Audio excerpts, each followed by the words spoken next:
Terlalu cinta, apakah membuat orang jadi tambah bahagia atau justru malah kecewa?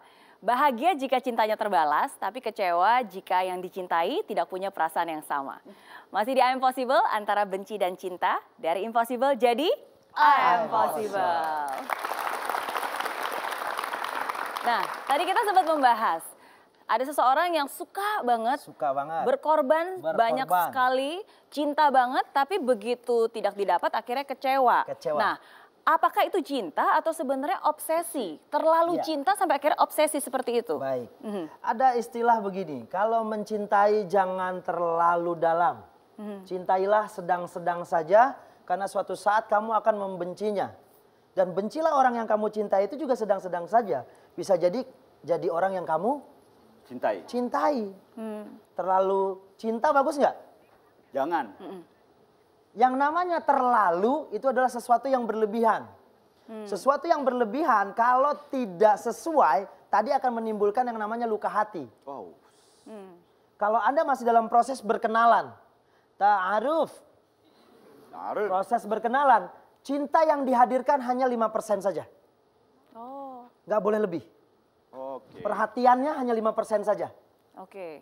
Pedulinya 5%. Keakrabannya 5%. Nanti suatu saat ketika cintamu sudah hilang dan dia pergi kayak yang tadi itu. Tadi korbanin. Karena mungkin dia sudah taruh 50 lebih atau 60. Makanya ketika hilang sakitnya jelek. Kena banget. Tapi kalau 5%, pergilah kau. 95 ku masih aman.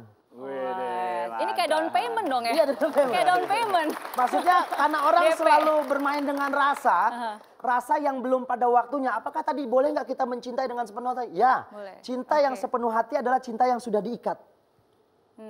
Bukan cuman I love you pada dirimu, tapi mama, papa izinkan saya mencintainya dengan benar. Izinkan saya mencintainya dengan sempurna. Izinkan saya membuat ikatan yang suci atau janji suci. Itu baru benar, ya nggak? Baru tuh boleh, Yayang, I love you full. Baru boleh bilang aku cinta padamu sepenuhnya, ya nggak? Karena memang dia sudah jadi miliknya. Betul. Nggak lagi nyumpet-nyumpet, malu-malu, digandeng pun set. Ini memang sudah milikku. Sah. Tapi kalau belum boleh milik, dipiting bang, dipiting. Ya kalau belum milik, kalau belum milik jalannya begini. Ayo. Oke. Itu dia. Masalahnya begini. Menarik ya. Kita kasih kesempatan lagi buat para pecinta-pecinta. Pencinta dan yang dicinta ya. Yang ingin dicintai juga silakan angkat tangannya. Wow, banyak sekali ya urusan cinta. Kayaknya yang di depan ini kayaknya urusan cintanya lebih berat ya. Kita kasih kesempatan sebelah kanan silakan. ya. Bisa berdiri mbak. Saya mau nanya nih Kak, kalau misalnya ada Kakak, orang... kita dipanggil kakak, oh my god, biasa panggil om.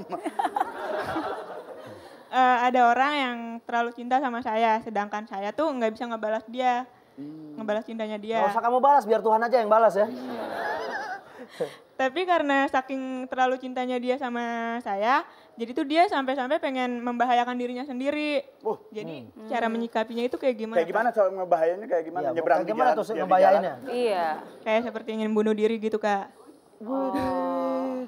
Kalau dulu di SMA ada istilah orang cinta monyet tadi, baru suka-sukaan. Kemudian baru ada masuk ke cinta sejati atau cinta yang mulai murni. Dia mulai tahu arti cinta karena ada pengalaman tadi. Ini udah bukan monyet-monyetan lagi. Bukan monyet-monyetan lagi ya. Iya tangannya ke sini, mukanya abang nih, nyolot. Ada juga dulu yang sering melukai tangannya, digores dan ditulis namanya. Untuk apa? Menunjukkan cintanya nih. Set ditulis namanya jomblo. Oh salah. Masa nama dia jomblo? Ditulis, ini untuk menunjukkan, hey, aku cinta kamu ini loh. Tapi sayangnya cintanya untuk menyakiti. Atau tadi, untuk membuat dia percaya, untuk meyakinkan, saya berani nyakitin diri saya loh. Ini levelnya. Cinta yang tidak nyaman, cinta yang menyakiti bukanlah cinta. Karena cinta itu seharusnya saling menyenangkan. Efek cinta itu membuat bahagia. Menghilangkan depresi. Ya kan? Dan membuat lebih fokus. Cinta seharusnya membuat lebih fokus. Karena dikit-dikit kita memperhatiin, kamu udah makan belum sayang? Yang nyeselnya itu kan dia cuma ngingetin makan. Dia lupa ngingetin minum. Karena kita bisa keselak, bener nggak? Seharian pagi yang udah makan, siang lama-lama bete. Yes, sampai istilah ada sampai perhatiannya sampai kayak minum obat. Iya. Sehari bisa sampai 3 kali. Pagi telepon, tapi kalau cintanya yang membangun bagus juga. Betul. Ya kan ngingetin, yang jangan lupa sholat malam. Sambil nunduk. Padahal udah zuhur, udah siang gitu kan. Ya udah ingetin. Telat. Terlalu lebih. Saking Jadi cinta dia. Berarti dalam kondisi ini apakah sebenarnya itu bukan cinta? bukan cinta, ada beda cinta dengan kasihan. Oh my God, dengernya. Tapi Bang sebelum dilanjut masalahnya dia tuh bagaimana mengatasi orang itunya Bang? Betul. Cara mengatasinya begini, dalam proses keterikatan dan intimacy dan passion harus ada keterbukaan di situ. Harus berani ngomong. Kita harus membuka diri. Kak, mohon maaf dari hati saya yang paling dalam. Saya ucapin terima kasih atas perhatian, kepeduliannya. Tapi saat ini saya belum membuka hati untuk menerima seorang yang hadir dalam hidup saya. Atau saya belum buka hati karena hati saya masih tertutup dikunci. Masih asli. Sampai waktunya saya nanti membuka diri. Jadi tidak akan menerima. Boleh nggak? Gitu ya, boleh, kita harus ada ya. lakukan proses komunikasi. Iya. Ngobrol. Ngobrol Karena halus. begini, jangan sampai laki-laki yang juga sudah melakukan proses tersebut merasa Sakit dia hati. sakit hati dalam proses nyaman. Karena banyak juga wanita yang mohon maaf merasa cantik, merasa ini pas ditembak tuh, lu nembak gue, pede banget lu mikir. Astaga. Punya apa lo? Dan itu yang terjadi adalah proses apa tadi, banyak dibunuh, banyak disakiti. Akhirnya Sakit hati sakit akhirnya hati. ya, dendam. Karena kata-kata yang menyakiti itu. Jadi kalau ada perasaan tidak cocok dengan pasangan atau calon, ya akhirilah dengan baik-baik. Iya. Berkenalan dengan baik-baik, akhirilah dengan baik-baik. Betul, betul. Ya.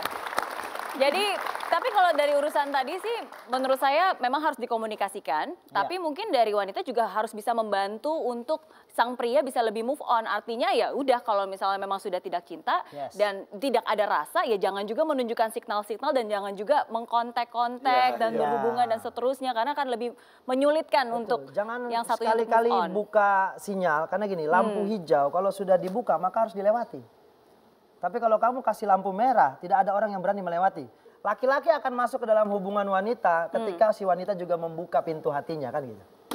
Itu yang terjadi. Baik. Tapi Bang Robi, tadi kan pernah bilang ada cinta monyet, ada cinta sejati gitu ya. Tapi kan selain cinta monyet dan cinta sejati masih ada Makin nggak cinta-cinta enak yang monyetnya. lain ya. Iya kan? Maksudnya ada yang bilang cinta kepada orang tua, ada juga yang namanya cinta agape, cinta tanpa pamrih gitu. Betul. Jadi sebenarnya cinta itu ada berapa banyak levelnya dan jenisnya? Ada macam-macam cinta. Ada namanya romantic love. Cinta yang romantis, demennya romantis, romantisan aja. Ditunjukin di depan umum romantis banget, jalan gandengan, makan suap-suapan. Nggak kena. Itu saya pengen nyiram tuh kalau darahnya. Itu kalau kita di belakang kan kita bawaannya bawa ember gitu kan, kita mau. Itu namanya romantic love, sesuatu yang selalu pengen ada romansanya, selalu pengen ada kedekatannya. Percikan-percikan ya. Kemudian ada juga futious love, cinta yang bodoh. Cinta yang bodoh itu entah kenapa kita mencintainya pengen deket tanpa ada dasar. Tidak ada keterikatan dan tidak ada komitmen. Tiba-tiba cinta aja. Biasanya karena kesukaan akan physically. Fisik ya. Suka dengan idih. Kemudian ada juga yang namanya true love atau cinta sejati. Cinta sejati adalah gabungan tadi. Keterikatan, keintiman, dan passion. Dibungkus menjadi satu, dibingkai menjadi satu, keterikatan kita mau mulai membuka diri untuk melakukan hubungan yang lebih baik lagi. Makanya biasanya bukan kita lagi yang ketemu, tapi sudah ketemu dengan pihak ketiga, orang tua. Orang tua ngundang om, tante, paman, sehingga proses cinta true love-nya tadi di ACC dan disaksikan oleh banyak orang.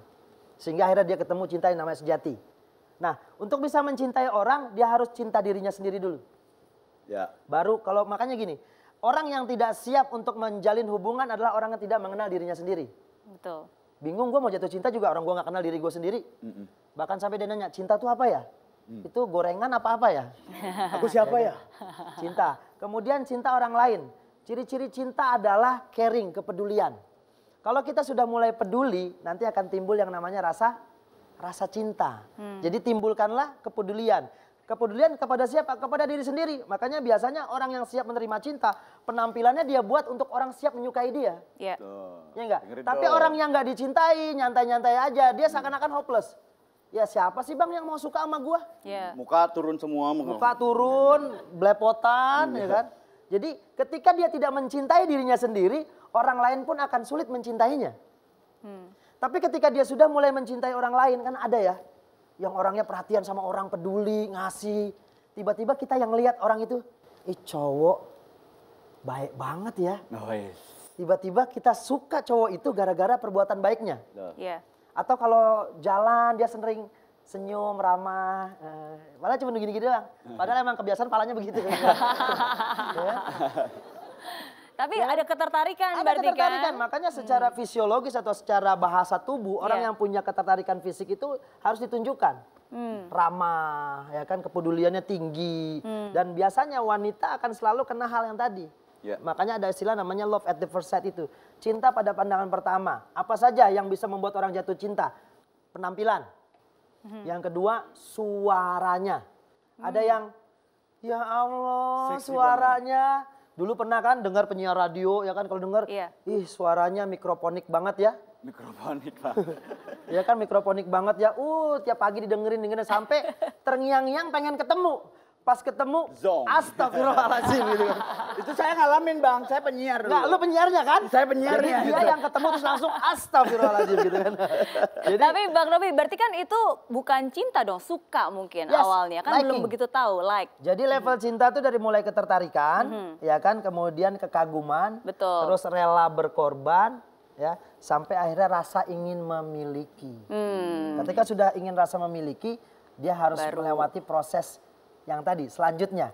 Bahwa dia ada yang punya, benar nggak? Betul. Saya pun ada yang punya. Jadi sesama yang punya harus saling minta izin. Tuhan. Ya. Makanya terjadilah pernikahan. Nah, kita kan sudah membahas banyak sekali tentang cinta. Nah, cuma seringkali dari cinta jadi benci. Nah, sekarang kita jadi penasaran nih, apa yang terjadi? Kenapa yang tadinya cinta dan udah terikat, udah ada komitmen, tiba-tiba berubah dan menjadi benci. Kita akan bahas setelah yang satu ini, jadi jangan kemana-mana. Dari impossible jadi I'm possible. Love itu ada artinya, 4 huruf itu punya makna. Apa yang membuat kamu jadi ilfeel? Jadi